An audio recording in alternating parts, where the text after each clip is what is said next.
Hindi mo alam kung ano ang ginagawa mo sa akin ngayon, Bea. Ubusin mo na ang lintik na ice cream na iyan bago pa ako.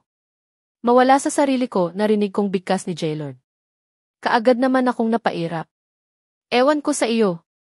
Pati pagkain ko ng ice cream pinapakialaman mo.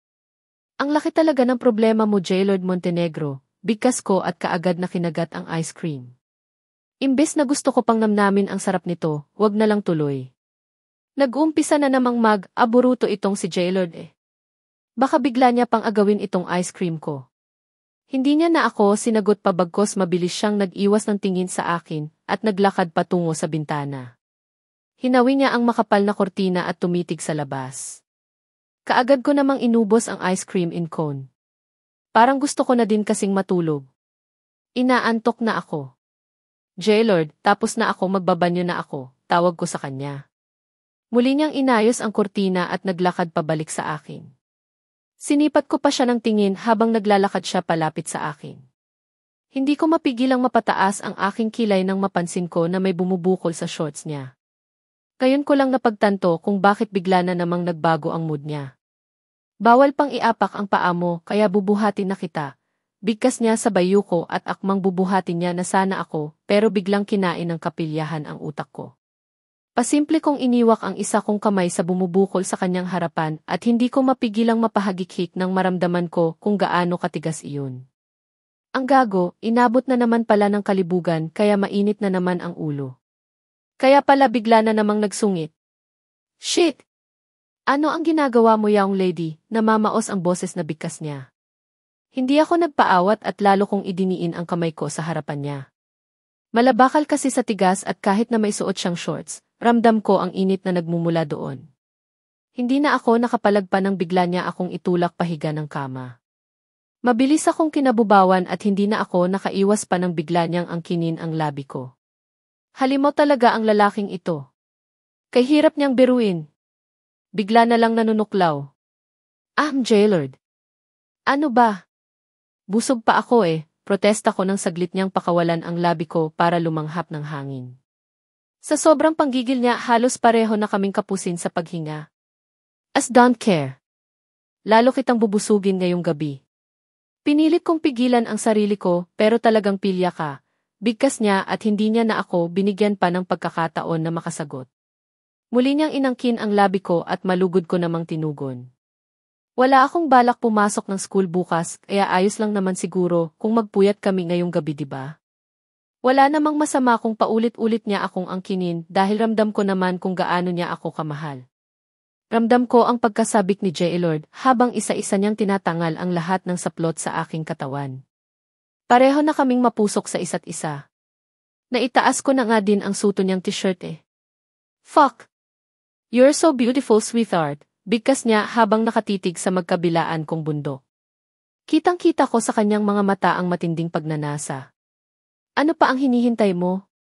Tititigan mo na lang ba iyan? Nanunudyo kong sagot sa kanya. Hindi ko alam kung saan ako kumuha ng lakas ng loob para sabihin sa kanya ang katagang iyon. Nahawa na din siguro ako sa kalibugan ng lalaking ito eh.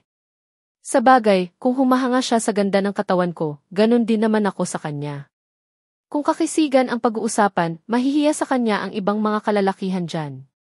Pagkatapos kong sambitin ang katagang iyon, buong panggigil na sinakop ng bibig niya ang isa sa korona ng aking dibdib. Samantalang ang isang kamay niya naman ay abala sa kakahaplos sa buo kong katawan hanggang sa nakarating iyon sa aking hiwa na wala ng kahit na anong takip. Nahubad niya na din pala pati panty ko kaya malayang nagagawa ng daliri niya ang kung anuman ang gusto niyang gawin sa bahaging iyon. Jaylord, ang sarap, hindi ko mapigilang bigkas. Mariin din akong nakakapit sa kanya. Ramdam ko na din ang katigasan niya na dumadaiti sa kabila kong legs. Like it, bigkas niya pagkatapos niyang pakawalan ang isa kong boobs. Namumuway nagmanga matang tumango ako. You're so wet na. Let's start. Hindi ko na din kayang patagalin pa ito, bigkas niya habang pumupwesto na siya sa ibabaw ko. Ikiniskis niya muna sa bukana ng aking pagkababae ang kanyang ari bago niya hinanap ang butas at itinutok doon. Kumjot siya ng makailang ulit bago iyon tuluyang pumasok sa loob. Hindi ko napigilan ang malakas na pag-ungol ng maraindaman ko kung gaano katigas sa kahaba iyon sa loob ko. Fuck, ang sarap mo, Bea, narinig kong bigkas niya na parang musika sa pandinig ko. Hindi ko mapigilan ang mapangiti. Kung masarap ako, mas masarap siya. Lalo na nang nag-umpisa na siyang umindayog sa ibabaw ko. Lalo na nang nag-umpisa ko nang naramdaman ang kahabaan niya na nag-uumpisa nang maglabas-pasok sa pagkababae ko. Feeling ko talaga, mabubuntis kaagad ako nitong si Jaylord eh. Walang mintis kasi talaga ito kung angkinin ako. Walang kasawa-sawa. Sebastian Residence. Hindi ako magsusorry sa kanya. Bakit ko gagawin iyon gayong wala naman akong ginawang mali, protesta ni Butter sa kanyang mommy. Kasalukuyan silang nasa garden at paalis na sana siya para pumasok ng school kaya lang hinarang siya ng kanyang ina dahil may reklamo daw sa kanya. Iyon nga ang ginawa niya kahapon kay Bea at Brian. Binigyan niya ng kahulugan ang pag-uusap nila kahapon at talagang kinuhaan ko pa ng larawan at nilagyan ng istorya bago ko isinend kay Jaylord. Ito pa yata ang dahilan para ma-freeze lahat ng bank accounts ko. Sinumbong ako ni Jaylord kay Daddy kaya siya galit na galit ngayon. Pinapapunta niya ako sa bahay nila Jaylord para humingi ng sorry sa asawa nito. Tanungin mo ang sarili mo kung anong pagkakamali ang nagawa mo. Butter, ano ba ang nangyari sa iyo? Hindi naman kita pinalaki para maging ganyan kasalbahe ah. Para kang tsismosa sa kanto na pati pinsan mo idinamay mo. Paano kung pati pinsan mo mapahamak dahil sa pinanggagawa mo? E di kawawa naman si Brian, walang kamalay-malay na pinagbintangan mo na nanliligaw sa babaeng may asawa na, galit na singhal ni mommy sa akin. Kay aga-aga mainit na ang ulo niya. Napasulyap ako sa kakambal kong si Kobe na noon ay napapailing na lang habang nakikinig. Kilala ko si Mommy Francine, hindi niya talaga ako titigilan hangat hindi ko sinusunod ang task na pinapagawa ni sa akin. Mukhang wala na talaga akong pag-asa pa na maagaw si Jaylord sa biya na iyon. Ang tibay ng pagmamahalan nila eh. Mahirap buwagin. Di nga ba at isinumbong pa ako kay Daddy? Mamaya na lang sa school. Kakausapin ko si Bea at magsusorry ako, sagot ko. Tearsay lang naman kung makalusot ba. Wala akong balak mag-sorry no. Masakit sa panig ko na mas pinapaburan pa siya ni Jaylord kumpara sa akin. Kung bakit naman kasi ang ganda ni Bea. Parang kamukha nga siya ni Lola Ashley noong kabataan pa nito eh. Nakita ko ang mga lumang picture ni Lola Ashley noong dalaga pa siya at para talaga silang pinagbiyak ng bunga. Posible ba na magkamukha ang dalawang tao kahit na hindi magkadugo? Imposible naman na reincarnation dahil buhay na buhay pa naman si Lola Ashley. Hindi pwedeng ipagpaliban. Ano ba? Bahala ka na nga. Kung ayaw mong sumunod sa akin, asahan mo na hindi mo na magagamit ang lahat ng bank accounts mo.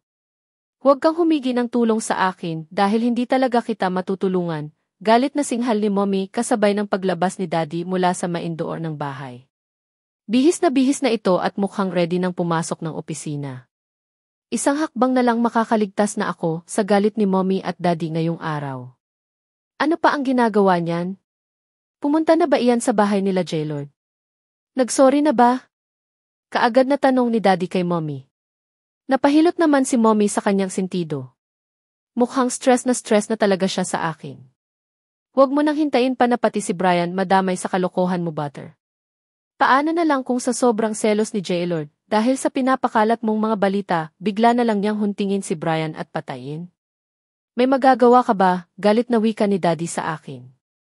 Heto na naman, hindi ba pwedeng sabay na lang nila akong pagalitan para sabay na din silang matapos? Hindi iyong ganito. Paisa-isa kong magalit kaya paisa-isa din iyong nararamdaman kong stress. Ska ano daw? Baka ipapatay ni Jaylord si Brian dahil sa selos? Advance mag-isip ha. Hindi magagawa ni Jaylord iyon. Hindi siya kriminal para pumatay ng tao dahil lang sa iisang babae. Saka, subukan niya lang magkakagulo talaga. Pero hindi ako talaga ang maiipit nito kung sakali kasi ako ang nagkalat ng false information. Heist, mukhang wala na talaga akong lusot. Kung hindi ko sila susundin tiyak na lagot ang budget sa shoppings ko nito. Samahan mo iyang anak mo papuntang bahay ni Jaylord. Siguraduhin mo na makahingi siya ng sorry sa mag-asawa, bili ni Daddy sabay halik sa lips ni Mommy bago diretsong naglakad patungong kotse. Hinintay ko lang na makaalis ang kotse ni Daddy bago ako naglakad patungo sa sarili kong kotse pero maagap si Mommy. Mabilis niya akong nahawakan sa braso. Saan ka pupunta? Halika. Sasamahan na kita papuntang bahay ni Jailord Montenegro, bigkas ni Mommy at mabilis akong hinila palabas ng gate ng bahay. Wala na akong magagawa pa kundi ang sumunod na lang kung hindi sunod na hawak niya sa akin, siguradong sa buhok ko na. Magpapakabait na talaga ako. Promise kahit na patay ako kay Jailord, titigilan ko na talaga siya.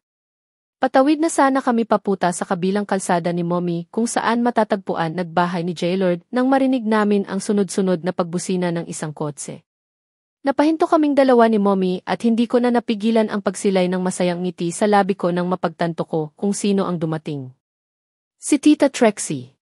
Saan ang punta nyo? Hindi ka pa ready? Akala ko ba maaga tayong aalis ngayon? Nagtataka niyang tanong kay Mommy. Mabilis naman akong lumapit sa kanya at humalik sa pisngi nito. Mabait si Tita Trixie kaya alam kong kakampihan niya ako. Papunta kami sa bahay na iyan.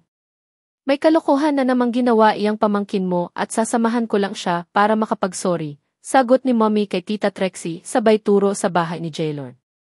Matamis ko namang ninisyan si Tita Trixie, umaasa ako na sa pagkakataon na ito magkakaroon na ako ng kakampi. Ganoon ba? In fairness ang gaganda ng mga halaman ng bahay na iyan. Sama ako.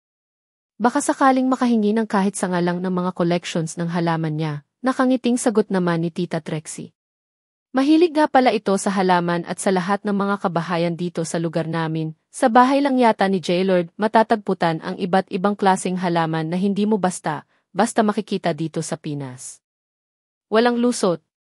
Si Mommy Francine at Tita Trixie na ang kasama ko eh. Wala akong choice kundi ang magpakumbaba at sorry kay Bea ngayong araw. Hindi ko na talaga ito ulitin, promise. Nandyan pa ba si Montenegro? Kaagad na tanong ni Mommy sa mga guard na nagbabantay sa gate. Bilib din naman ako kay Jailord. Palaging maraming bantay ang bahay niya. Nasa Billionaires subdivision naman sana kami pero parang wala pa ring tiwala sa mga bantay sa main gate.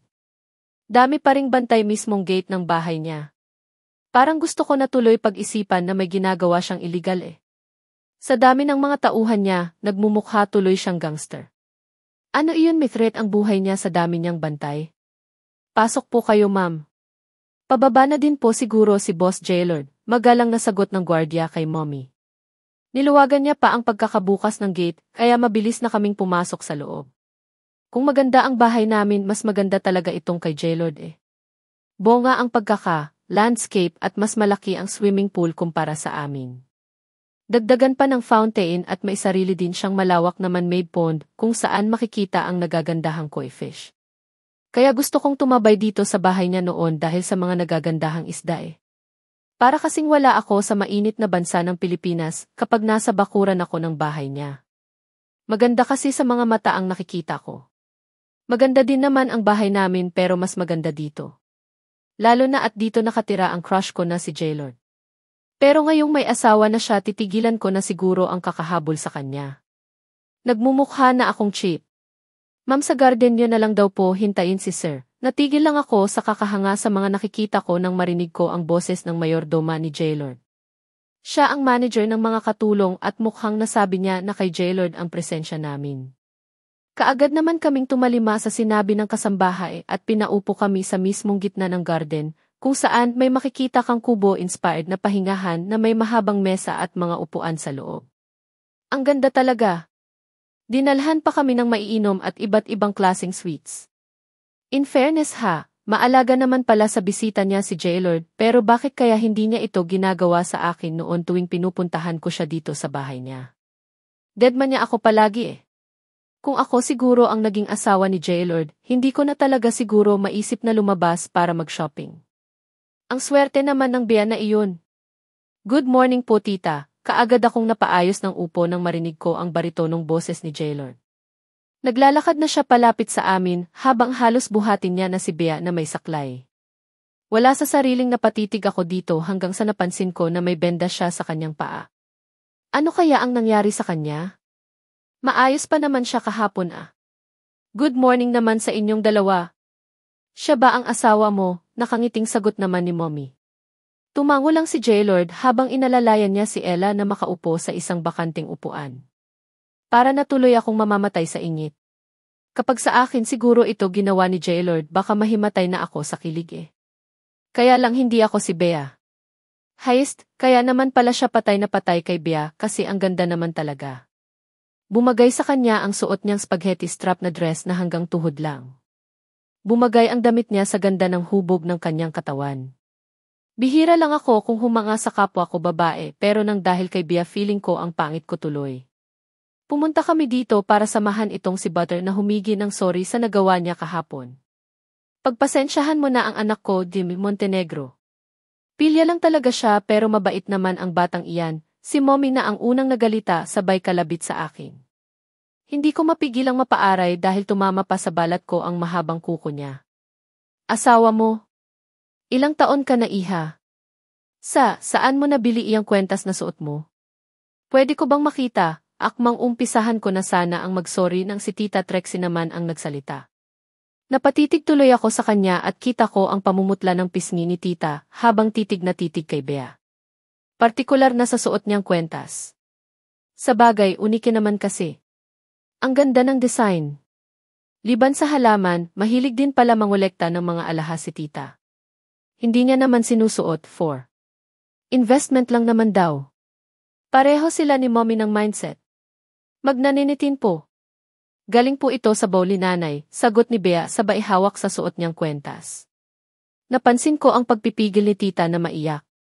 Hindi niya pa rin inaalis ang pagkakatitig sa mukha ni Bea na para bang kinikilala niya. Binili niya para sa iyo, tanong ni Tita. Mukhang interesado siya kay Bea. Nakalimutan niya yata na ako ang may pakay kay Bea kaya kami nandito. Bakit po? May problema ba? Si Jailord na ang sumagot.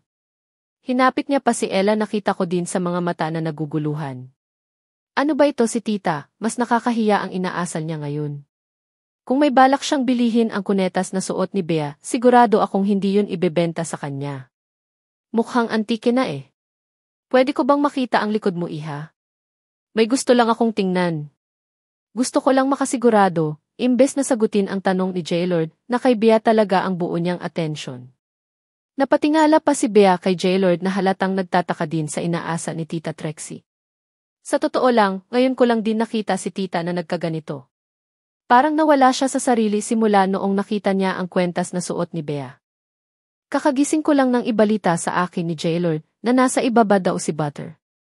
Noong una nagulat pa ako dahil bakit kailangan niya pang sabihin sa akin, gayong alam ko naman na hindi ako ang pakay ng babaeng iyon kaya siya pumupunta sa bahay na ito. Ang aga naman ng manliligaw mo, nakalabi kong sagot kay Jailord. Dahan akong bumangon ng kama at nag-inat. Parang gusto ko pang matulog pero kumakalam na ang sikmura ko. Nakakaramdam na ako ng gutom. Naiinis na talaga ako sa Butter na iyan. Siya ang dahilan kung bakit inaway ako ni Jailord kahapon. Tapos kay aga-aga nandito na naman siya. Ano ba talaga ang gustong palabasin ng babaeng iyon?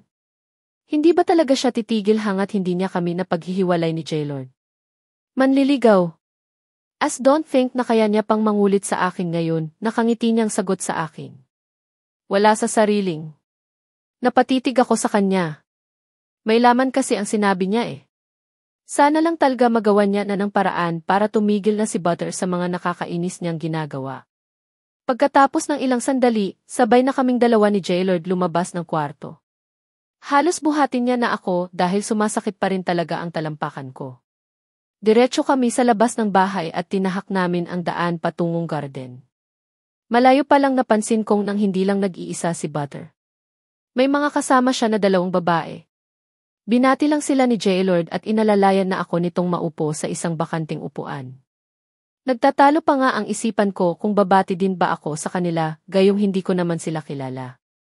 Kaya lang kaagad na naagaw ang atensyon ko sa babaeng kasama niya. Simula kasi nang nagtama ang aming paningin, may kakaibang damdamin ang kaagad na lumukob sa buo kong pagkatao. Hindi ko maintindihan ang sarili ko. Nakakaramdam ako ng panglaw at parang gusto kong maiyak. Kakaiba din ang pinapakawalan niyang titig sa akin.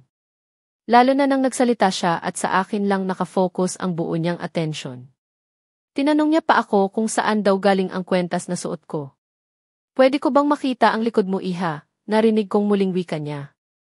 Baka sa boses niya ang pakiusap kaya wala sa sariling napatingala ako kay Jaylord na noon puno na din ng pagtataka ang nababasa sa kanyang mukha. Nagtataka din siguro siya sa inasal ng isang babaeng kasama ni Butter. Eve po Dimres de la Fuente. May problema po ba? Kaagad na tanong ni Jaylord. Naramdaman ko pa ang pagdantay ng palad niya sa likod ko. Muli akong napatitig sa babaeng kasama ni Butter at ganoon na lang gulat ko nang mapansin ko na namumula na ang kanyang mga mata. May namuong luha na din sa kanyang mga mata. Gusto ko lang makasigurado. Don't worry, El Montenegro. Wala akong balak na gumawa ng masama sa kanya. May gusto lang akong makita sa likuran niya kaya nakikiusap ako. Pwede niyo ba akong pagbigyan? Nakikiusap na bigkas niya.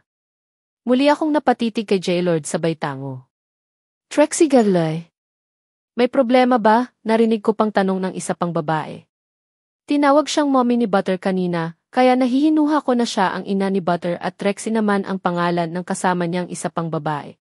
Imbes na sagutin ng babaeng nagngangalang Trixie ang tanong ng mommy ni Butter, parang wala man lang siyang narinig. Sa akin lang nakatuon ang kanyang atensyon kaya dahan-dahan na akong tumango. Naman po. Maliban naman sa birthmark ko sa likod ko na hugis, bilog wala na kayong ibang makita. Nakangiti kong sagot at ako na mismo ang nagpuyod sa buhok ko para makita niya ang gusto niya nang makita. Para matapos na ang pag-uusap namin at makakain na ako. Isa pa, kailangan na din malagyan ng gamot nagsugat sa paa ko. Yumuko ako para mas makita niya ang kung anuman ang hinahanap niya sa likod ko at ganoon na lang ang gulat ko nang makarinig ako ng malakas na pag-iyak. Galing pa rin iyon sa babaeng nagngangalang Trixie, kaya nagtataka akong napaupo ng tuwid at tumitig sa kanya. Ikaw na ba talaga iyan? Buhay ka. Buhay ka, Brianna, salitang lumabas sa bibig niya na nagpayanig sa buo kong sistema. Brianna? Iyan iyong pangalan na nakasulat sa kwentas naguguluhan kong bigkas. Kaagad kong naramdaman ang malakas na pagkabog ng dibdib ko habang titig na titig ako sa babaeng nasa harapan ko na noon ay dahan-dahan niya nang iniunat ang kanyang kamay at ilang saglit lang marahan na iyong dumantay sa aking pisngi. Ikaw si Brianna. Hindi ako maaring magkamali. Ikaw ang anak kong matagal na naming hinahanap, humahagulhol niyang bigkas. Kaagad naman siyang dinaluhan ni Butter pati na din ng mommy nito. Pinilit siyang pakalmahin pero mukhang walang epekto. Napakurap pa ako nang makailang ulit kasabay ng paglandas ng luha sa aking mga mata. Kung totoo man ang sinasabi ng babaeng ito, mukhang masasagot na ang maraming katanungan na gumugulo sa isipan ko. Maaring nasa harapan ko na ngayon ang aking tunay na ina. Bakit? Kung kayo ang nanay ko, bakit hindi kayo ang kasama ko hanggang sa lumaki ako? Bakit ibang tao ang nagpalaki at nag-aruga sa akin? Bigkas ko habang walang patid ng pagtulo ang luha sa aking mga mata. Kaagad ko namang naramdaman ang mahigpit na pagyakap ni Jaylord mula sa likuran ko. Patawarin mo ako, Brianna. Hindi kami tumigil sa kakahanap sa iyo. Ginawa namin ang lahat para matagpuan ka pero bigo kami, umiiyak na bigkas ni Trixie. Tita, relax, kahit naman nasa kanya na ang lahat ng palantadaan sa nawawala kong pinsan, pero kailangan pa rin nating makasigurado, sabat naman ni Butter. Lahat kami ay nagtatakang napatitig sa kanya. Ang maraming luha na gusto pa sanang lumabas sa mga mata ko biglang naudlot. Pakialamera ka talaga kahit kailan, galit namang bigkas ng mommy nito kasabay ng pagsigaw ni Butter na parang nasasaktan. Kinurot na pala siya ng mommy niya dahil sa pagiging pakialamera niya. Hindi. Hindi ako maaring magkamali. Siya si Brianna Luis. Siya ang anak ko, umiiyak na bigkas ni Mrs. De La Fuente habang nakatitig sa akin. Mabilis siyang tumayo at nilapitan ako. Sinilip niya muna ang nunal na matatagpuan sa kaliwang bahagi ng likod ko bago niya ako mahigpit na niyakap. Hindi naman ako makapaniwala. Kung panaginip lang ang lahat ng ito, ayaw ko na muna sanang magising. Pagkakataon ko na ito para makasama ang taong inaasam kong makilala. Hindi ako makakilos habang yakap niya. Tahimik lang naman si Jaylord habang nakamasid. Kaya ba parang kamukha siya ni Lola Ashley? Saka girl version din siya ni Brian? Tita, baka nga siya na ang pinsan ko. Baka siya si Brianna, narinig kong bigkas ni Butter. Sa wakas, sumang-ayon. Din ang maldita. Tatawagan ko na ba si Dominic? Teka, paano kayo nagkakilala ni Jaylord Montenegro? Sabat naman ng mommy ni Butter. Halata din sa boses niya ang pagkabigla sa mga nangyari. Hindi na din ako nakapagsalita pa. Hindi ko alam kung ano ang sasabihin ko. We need to make it sure.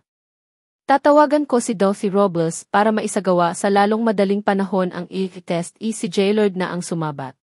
Kaagad namang napabitaw sa pagkakayakap sa akin ni Mrs. De La Fuente at seryosong tinitigan si Jailord. Kahit wala nang i-test, alam ko sa sarili kong siya si Brianna Luis. Ang anak ko. Ang batang matagal na naming hinahanap. Ang batang nawala sa amin pagkatapos ng kidnapping na nangyari noon, seryosong wika niya kay Jailord. Natigilan naman si Jailord. Baka sa mukha nito ang pagkalito habang nakatitig sa akin. Trex, maganda na din iyong sigurado. Maganda na din na may ZT testing para wala nang marami pang agam-agam. Naniniwala ako sa lukso ng dugo at kung talagang siya si Brianna, kahit kami masayang-masaya din dahil sa wakas nandito na siya. Pero syempre, dumaan pa din tayo sa proseso. Matagal ng panahon na walay sa iyo si Brianna at kahit siya, hindi kanya maalala, sabat naman ng mommy ni Butter. Willing po akong mag-undergo ng ZT testing. Hanggat maari ayaw ko ding magkamali. Wala akong maalala sa mga panahon kung paano akong nawalay sa kanila. Hindi ko matandaan basta lumaki ako sa poder ni Nanay Martha, sabat ko naman. Masuyo naman akong tinitigan ni Mrs. De La Fuente. Basang-basa ng luha ang kanyang pisngi at seryosong tinitigan si Jailord. Siya si Brianna. Siya ang anak ko. Sigurado ako dyan. Ako mismo ang nagsuot sa kanya ng kwentas na iyan noong araw na bigla na lang siyang nawala, bigkas niya at muling ibinaling sa akin ang pansin. Naramdaman ko na lang ang sunod-sunod na pagpatak ng luha sa aking mga mata. Sana nga po. Sana kayo na ang nanay ko. Gusto ko na din siyang makita. Lumaki ako sa kasinungalingan at kung hindi pa namatay ang taong nag-aruga sa akin, hindi ko pa malalaman ang katotohanan sa tunay kong pagkatao, umiiyak kong bigkas. Naramdaman ko naman ang paghawak ni Jailord sa kamay ko at masuyo akong tinitigan. Kung sakaling ikaw man ang nawawalang anak ng mga De La Fuente, masaya ako para sa iyo, sweetheart.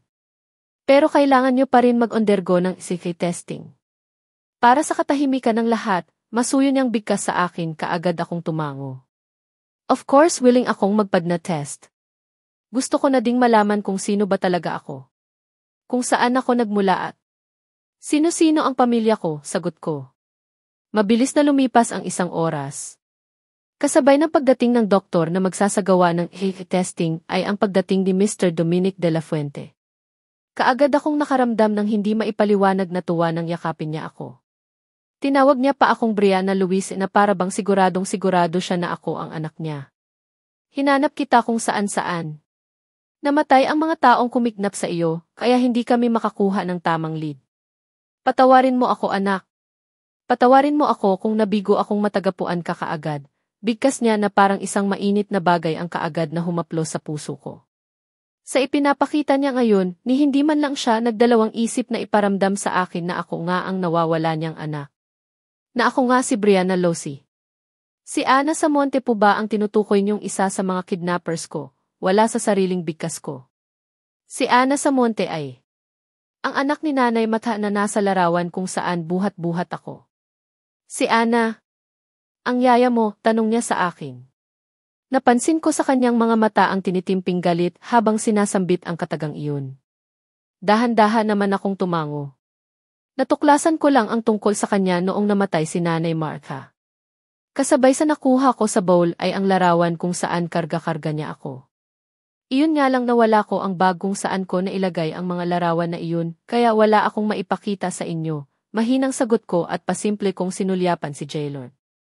Blanko ang ekspresyon ng kanyang mukha habang titig na titig sa akin. Salubong din ang kanyang kilay na para bang may malalim na iniisip. Siya kasi ang dahilan kaya nawala ko iyong bag kung hindi niya sana ako sa pilitan na ibinaba sa bus noong nagtangka akong tumakas, hindi sana nawala sa pangangalaga ko ang mga importanteng gamit na iyon. Gayunpaman, ayaw ko na siyang sisisihin. Inalagaan niya ako.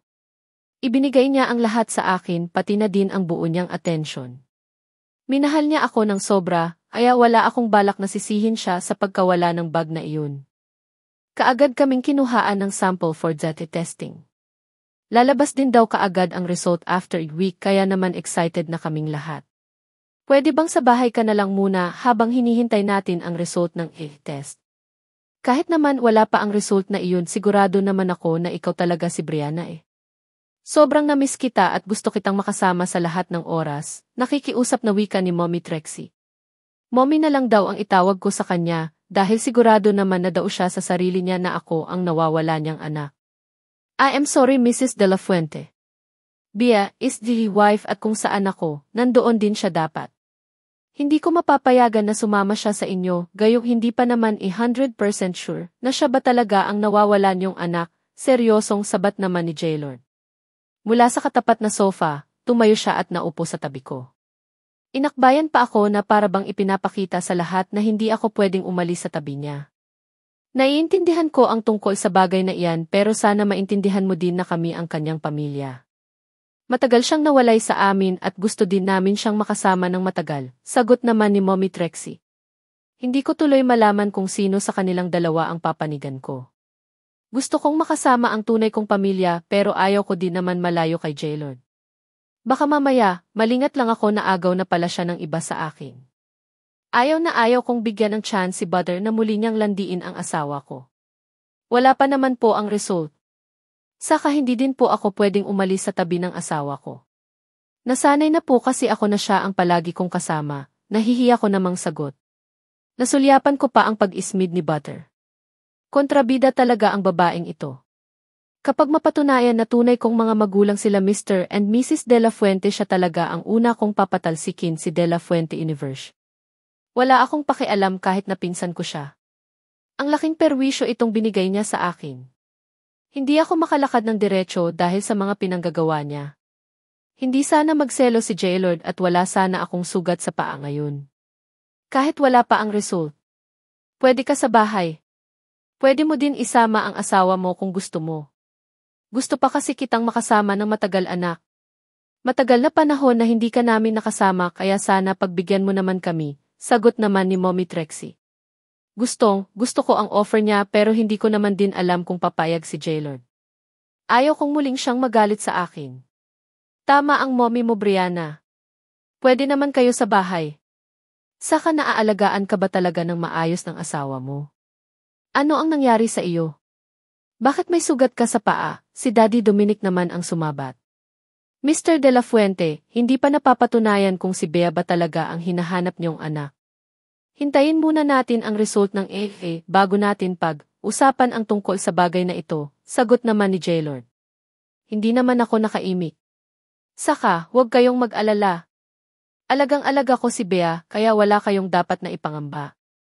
Hanggat nasa tabi ko siya, sisiguraduhin ko ang safety niya, lalo na at asawa ko siya, pagpapatuloy na bigkas ni Jaylord. Kaagad namang napaismid si Butter. Halatang malaki pa rin ang inggit sa kanyang katawan. Bueno, kung hindi talaga pwede, wala naman kaming magagawa. Pero kung sakaling lumabas sa resulta ng AA test na si Bea ay anak namin, kailangan mo din ibigay kung ano ang gusto namin, sagot naman ni Mr. De La Fuente. Seryoso ang kanyang mukha. Walang nagawa si Jaylord kung hindi ang tumango. Makakaasa po kayo Mr. De La Fuente. Kung sakaling kayo talaga ang ama ni Bea, hindi kayo makakarinig na kahit na anong salita mula sa akin. Ginagawa ko ang tungkol sa bagay na ito dahil gusto kong protektahan ang asawa ko sa lahat ng oras.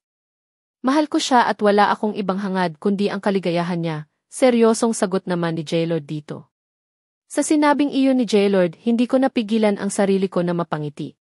Kay sarap kasi talaga sa pandinig noong inamin niya sa iba kung gaano niya ako kamahal. Nakakakilig. Tahimik lang naman akong nakikinig sa kanilang dalawa habang naramdaman ko ang muling pagyakap sa akin ni Mommy Trixie. Salamat dahil ligtas ka anak. Hindi mo lang alam kung gaano ako kasaya ngayon, bigkas niya sa akin. Lalo naman akong nakaramdam ng kakaibang tuwa sa puso ko. Ramdam ko sa sarili ko na siya talaga ang tunay kong ina. Once na lumabas ang result at mag-positive, babawi talaga ako sa kanila. Salamat din po at natagpuan niyo ako. Sa totoo lang, gustong-gusto ko na din pong makilala ang tunay kong mga magulang. Kung kayo man po ang pamilya ko, ako na siguro ang pinakamasayang tao sa balat ng lupa. Salamat sa suot kong kwentas dahil nakilala niyo ako, nakangiti kong bigkas. Pwede ba tayong mag-usap Mr. Montenegro? Napabitaw ako sa pagkakayap kay Mommy nang marinig ko ang seryosong boses ni Mr. De La Fuente. Seryoso ang mga matang nakatitig siya kay Jalord habang hindi ko naman mapigilan ang makaramdam ng kaba. Kung kanina chill-chill lang si Mr. De La Fuente, bakit parang biglang nag-iba ang ihip ng hangin? Bigla siyang naging seryoso habang naghihintay ng sagot mula kay Jalord. Sure, sagot ni Jalord at nagpatsiuna na siyang naglakad palayo sa amin. Kinakabahan naman akong nasundan na lang sila ng tingin. Gaano ba ka, importante ang pag-uusapan nila at bakit kailangan pa nilang lumayo sa amin? Halos ayaw pa nga sanang umalis kanina ni Mrs. De La Fuente. Gusto niya talaga akong isama sa bahay nila pero tudo ang pagtutol din ni Jalord. Ipinagdidiinan niya sa lahat na hindi pa naman sigurado na ako ang nawawala nilang anak kaya wala silang choice kundi ang malungkot na umalis. Gusto ko na din sanang bumigay kanina. Kung sila talaga ang mga magulang ko gusto ko din silang makasama. Lumaki ako na hindi sila kapiling kaya naman excited din akong makasama sila at mabawi ang mga panahong hindi ko sila nakasama. Masyadong naging mahaba ang araw na ito sa amin kaya pagkaalis ng mga bisita diretso balik kami ni Jalord ng kwarto. Pinili kong mahiga ulit sa kama hanggang sa tuluyan na akong nakatulog. Nagising ako na wala na si Jalord sa tabi ko. Kaagad akong bumangon at hinananap siya sa kabuuan ng kwarto. Nang masiguro ko na wala talaga siya naglakad ako patungo sa veranda at doon ko siya naabutan. Tahimik siyang nakatayo habang nakatitig sa kawalan. Hindi ko din napigilan ang magtaka. Naninigarilyo ba siya? First time ko kasing makita siya sa ganitong sitwasyon na para bang ang laki ng problema niya. Ngayon ko lang din siya nakitang humawak ng sigarilyo. Jalord, ayos ka lang ba? Hindi ko na napigilan pa na tawagin ang pangalan niya. Napansin kong taranta niyang idinutdot ang hawak niyang sigarilyo sa ashtray at nag-spray pa nga ng alkohol sa dalawa niyang kamay. Paika-ika ang lakad na lumapit ako sa kanya. Gising ka na pala. Dapat hinintay mo na lang ako sa kwarto natin. Masakit pa ang paa mo at hindi pwedeng mapuwersa iyan para mapabilis ang pagaling ng sugat, wika niya sa akin. Naglakad siya pasalubong sa akin at pinaupo niya ako sa isang bakanting upuan. Masuyo niya akong tinitigan bago siya tumalikod at muling tumitig sa kawalan. May problema ka ba? Bakit parang ang lungkot mo naman yata ngayon? Hindi ka naman ganyan kanina nagtataka kong tanong sa kanya. Ayos lang, huwag mo na lang akong pansinin, maiksing sagot niya. Tumayo ako at naglakad palapit sa kanya at nang makalapit kaagad akong yumapos mula sa likuran niya. Bakit malungkot ang asawa ko? Hindi ka ba masaya na malapit ko nang makilala ang mga bayanan mo? Nagbibiro kong tanong sa kanya. Kaagad naman siyang pumihit paharap sa akin at seryoso akong tinitigan. Kung sakaling sila ang tunay mong mga magulang, sasama ka ba sa kanila? Iiwan mo na ba ako? Seryoso niyang tanong sa akin. Natigilan naman ako. Bakit parang nahihimigan ko ang lungkot sa boses niya ngayon? Natatakot ba siyang mawala ako sa piling niya? Ano bang klaseng tanong iyan? Of course, kapag mapatunayan sa SAE result na sila nga ang tunay kong mga magulang, ako na siguro ang pinakamasayang tao sa mundo. Saka, bakit mo naman naisip na iiwan kita? Hindi pwede iyang naiisip mo lalo na at mag-asawa tayo, nakangiti kong sagot sa kanya. Hindi naman siya nakaimik at blanko ang ekspresyon ng mukha na nakatitig lang siya sa akin. Jalord, kahit na anong mangyari, hindi ako aalis sa tabi mo. Mag-asawa tayo at dapat magdadamayan tayo sa lahat ng oras, nakangiti kong bigkas.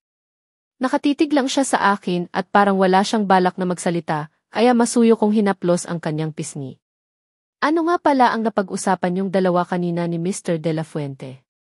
Lumayo pa talaga kayo sa amin kaya naisip ko na confidential ang topic nyo, pero since asawa mo naman ako pwede mong sabihin sa akin, nakangiti kong wika sa kanya. Kaagad naman gumuhit ang pilit ng ngiti sa labi niya sabay iling. Alam mo naman pala ang salitang confidential. Confidential, meaning kahit sa asawa bawal sabihin, natatawa niyang sagot. Kaagad naman akong napaismid. Nagmamaktol na kumala sa pagkakayakap sa kanya pero maagap siya. Siya naman itong yumapo sa akin. Ikaw ang buhay ko, wife. Mangako ka sa akin na kahit na anong mangyari, huwag mo akong iwan. Hindi ko kayang mabuhay na wala ka, madamdaming bigkas niya. Ikaw din ang buhay ko, Mr. Jalord Montenegro. Hindi din naman ako papayag na malayo ka sa akin, malambing kong sagot sa kanya. Tumingkayad pa ako at binigyan siya ng mabilisang halik sa labi. Napansin ko ang kislap ng tuwa sa mga mata niya nang muli ko siyang titigan. Sigurado ka ba dyan sa sinabi mo? Wala nang bawian dahil aasahan ko iyan sa iyo, sagot niya. Nakangiti akong tumango.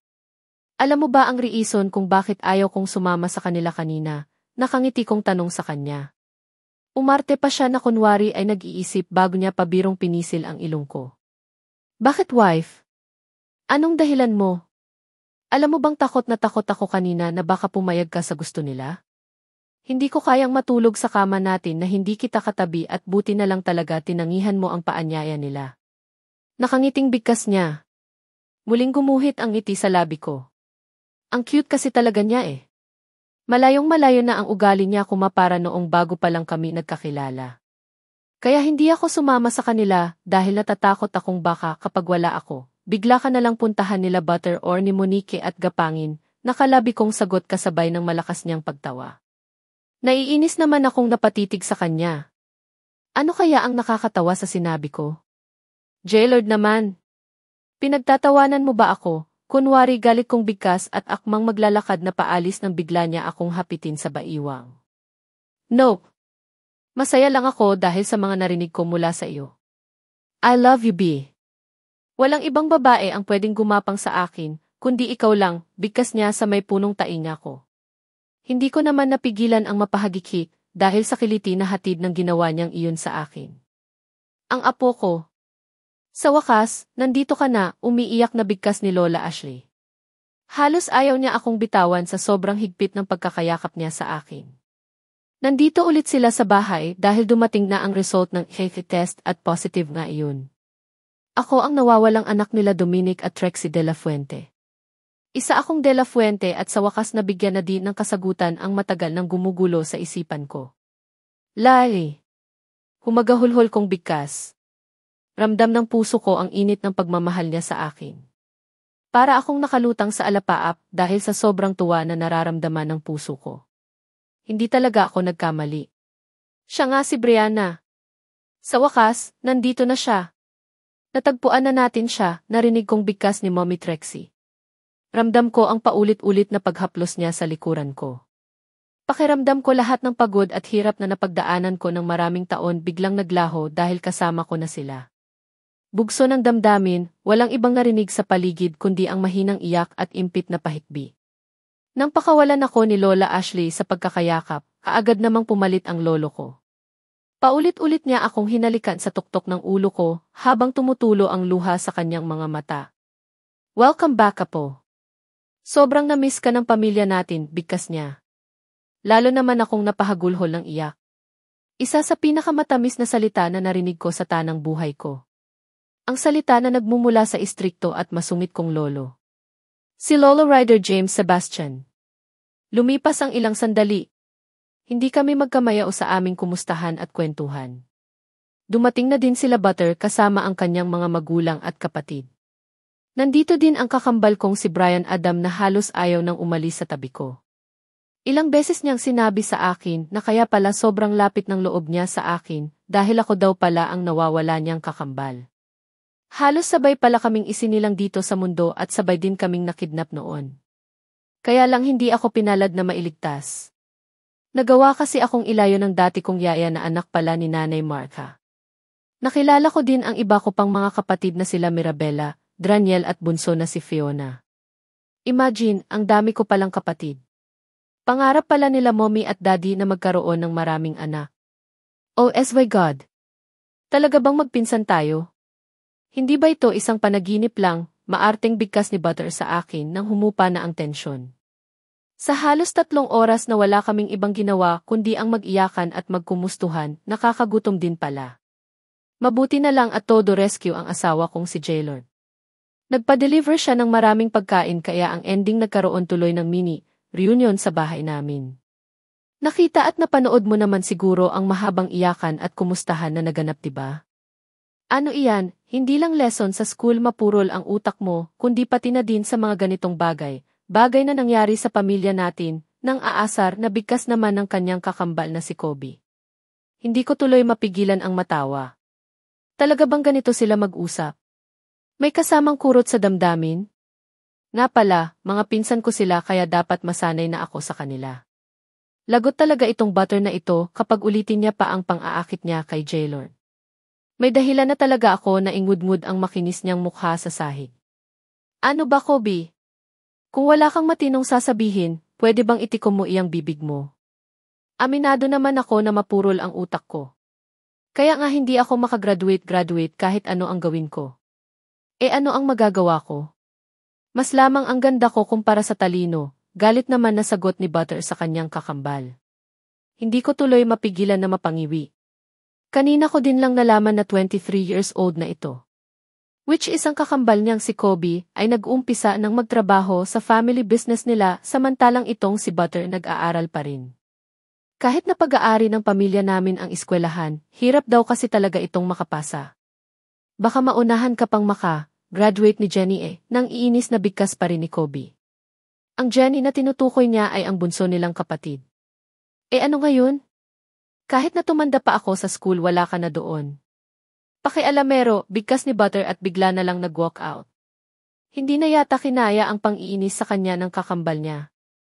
Ate, sasama ka na ba sa amin mamaya pa uwi ng bahay? Pagkaalis ni Butter, ang kapatid ko namang si Mirabella ang naupo sa tabi ko. Kanina ko pa naramdaman na gusto niya akong makausap pero hindi lang talaga siya makasingit.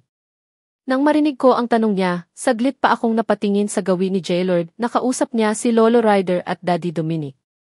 Mukhang seryoso ang kanilang pinag-uusapan dahil nakikita ko iyon sa mga mata ng asawa ko. Sa sandaling panahon na magkasama kami bilang mag-asawa, kilalang-kilala ko na siya. Nahahalata ko kung may tantrum siya or wala, kung masaya siya or hindi at kung may gumugulo sa isipan niya or wala. Gustuhin ko man na magdesisyon na ako lang pero hindi pwede.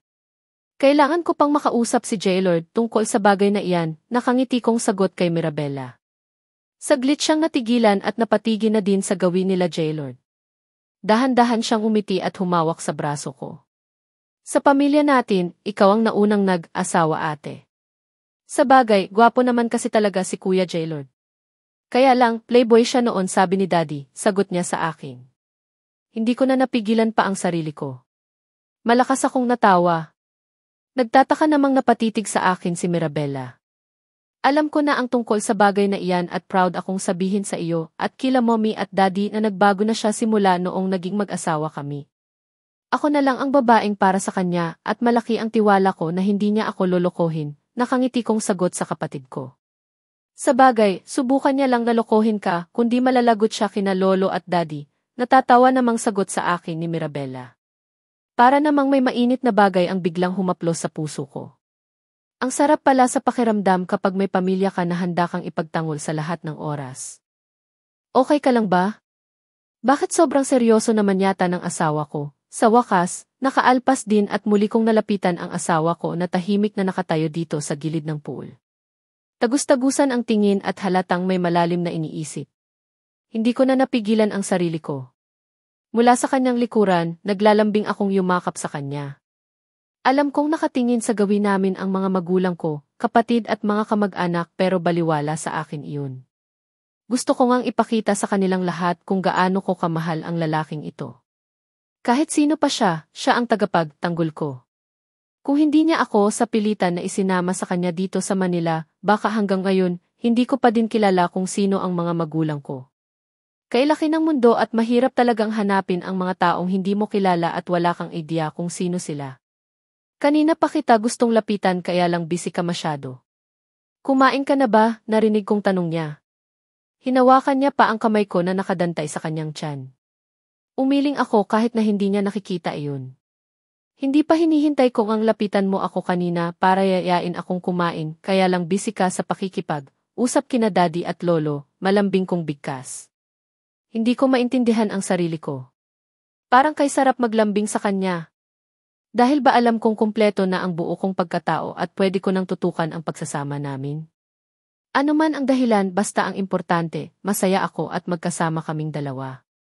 Si Jaylord na unang inkwentro pa lang namin alam kong attracted na ako sa kanya. Kahit na mukhang bad boy pero nag-umpaw pa rin sa karisma. Ang sarap pang mag-alaga. Kinausap nila ako kanina.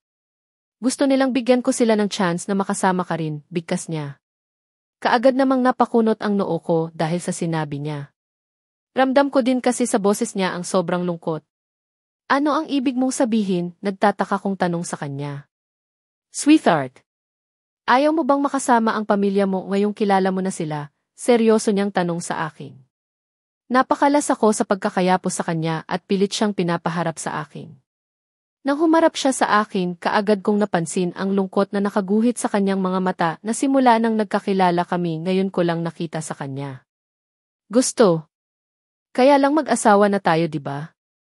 May obligasyon din ako sa iyo na dapat kong gampanan, seryoso kong sagot sa kanya. Napansin kong napakurap pa siya ng makailang ulit habang matiim siyang nakatitig sa mga mata ko. Pwede ko naman pagsabayin ang pagiging anak nila at asawa sa iyo, di ba? Hindi naman siguro kailangang pumili, muling bigkas ko. Nagulat na lang ako nang mahigpit niya akong niyakap. Ramdam ko ang matinding tensyon sa buo niyang pagkatao. Kaya hindi ko na napigilan pa na itapik-tapik ang palad ko sa kanyang likuran. I love you Mr. Jailord Montenegro, mahinang bigkas ko. Sapat lang na marinig niya. Lalong humigpit ang pagkakayakap niya sa akin, kasabay ng pagdampi ng labi niya sa buhok ko. I love you too Mrs. Brianna Luis de la Fuente Montenegro, narinig kong bigkas niya. Hindi ko natuloy napigilan pa ang pagguhit ng masayang ngiti sa labi ko. Kay sarap kasi talaga sa pakiramdam na marinig ang tunay kong pangalan. Dumagdag pa ang apelyedo niya, kaya lalong nagiging perfect sa pandinig ko. Kung gaano kaiksi ang pangalan kong Ibea, siyang haba naman pala ng tunay kong pangalan, nakangiti kong bigkas kay Jailord. Lalong gumuhit ang masayang ngiti sa labi ko nang marinig niya ang mahina niyang pagtawa. Bea pa rin ang itatawag ko sa iyo, sweetheart. Sa pangalang iyan tayo nagkakilala kaya ang pangalang iyan ang itatawag ko sa iyo hanggang sa pagtanda natin, sagot niya sa akin. Kaagad naman akong napakala sa pagkakayakap sa kanya. Ay Zeffy, bakit nasali ang usapang pagtanda? Ayaw ko pang tumanda no. Gusto ko pang sulitin na magkasama tayo habang bata pa tayo. Gusto ko pang mag-create ng masayang memories na kasama ka. Gusto ko pang manabunot ng mga babaeng malalandi na walang ibang ginawa kundi ang akitin ka, bigkas ko. Muli siyang natawa sabay hawak sa aking kamay. As you wish, sweetheart. Halika na. Lapitan na natin ang pamilya mo. Kanina pa naniningkit ang mga mata ng mommy mo habang nakatitig sila sa atin. Hindi yata nila matangap na ang panganay nila pumapag-ibig na, bigkas niya. Hindi ko tuloy napigilan ang mapahagiki. Napatitig pa ako sa kinaroroonan nila mommy at kitang-kita nga naman nilang lahat ang lambingan naming dalawa ni Jailord. Wala silang magagawa kundi tangapin ang katotohanan na hindi na ako bata. Malaki na ako at kaya ko na nga din gumawa ng bata eh. Bigkas ko naman na nagpatigil sa paghakbang ni Jailord.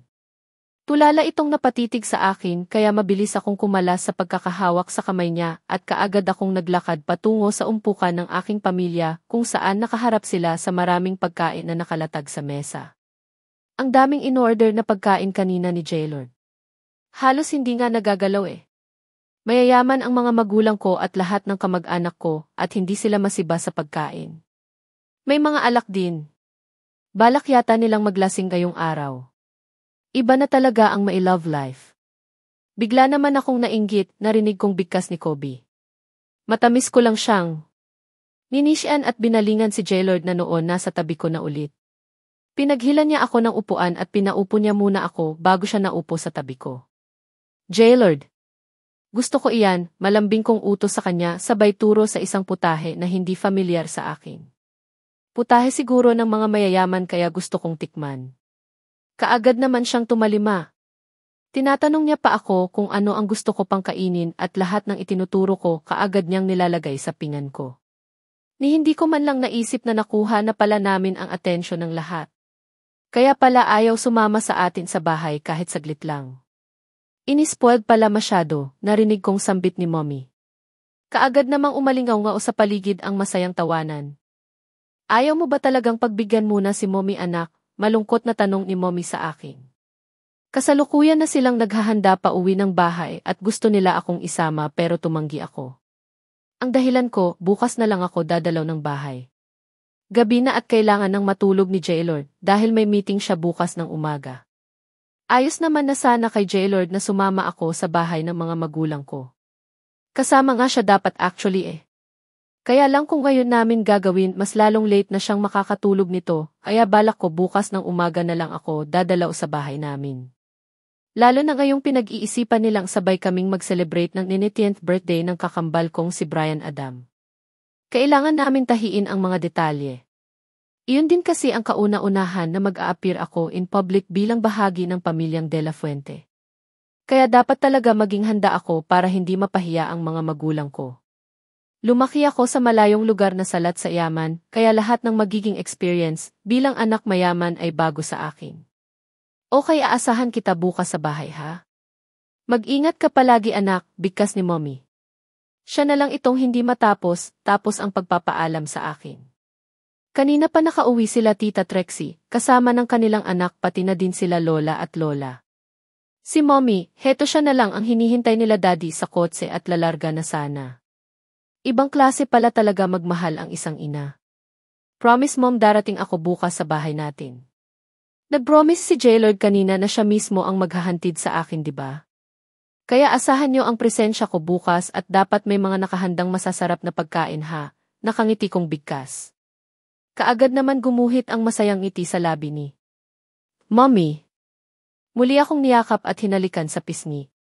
Ganoon din naman ang ginawa ko at inihatid ko pa siya sa mismong kotse. Ingat po kayo. I love you, sigaw ko pa sabay kaway ng tuluyan nang makaalis ang sasakyan nila. Hindi mawala-wala ang ngiti sa labi ko hanggang sa naramdaman ko na lang ang pagyapos ni J-Lord sa akin. Happy, malambing na bigkas niya. Kaagad naman akong tumango. Super! Imagine, mayaman pala talaga ang pinagmulan ng lahi ko. So, simula ngayong araw hindi na ako pwedeng apihin ng kahit sino, nakalabi kong bigkas. Mahina siyang natawa bago niya ako hinalikan sa noo. Kahit naman hindi ka pa mayaman hindi ko din naman hinahayaan na may mang-api sa iyo bigkas niya. I know, pero iba pa rin iyong may maipagmamalaki, sagot ko sa kanya. Mahina siyang natawa hanggang sa tuluyan na siyang kumalas sa pagkakayapos sa akin at ilang saglit lang naramdaman ko na lang ang pag-angat ko sa ere. Grabe, kinarga niya ako. Bridal style na pagkarga kaya hindi ko mapigilan ang lalong makaramdam ng kilig. Ang dami ko pa namang kinain kanina. Bahala na nga siya, ginusto niya iyan kaya panindigan niya. Maging masaya ang buong gabi ko nakasama si J-Lord. Naging mahimbing ang aming tulog at kinabukasan, bago siya pumasok ng opisina idinaan niya ako sa bahay ng mga magulang ko. Lalo ko tuloy naramdaman kung gaano ako ka-special sa kanila nang napansin ko na mukhang hinintay talaga nila ang pagdating ko.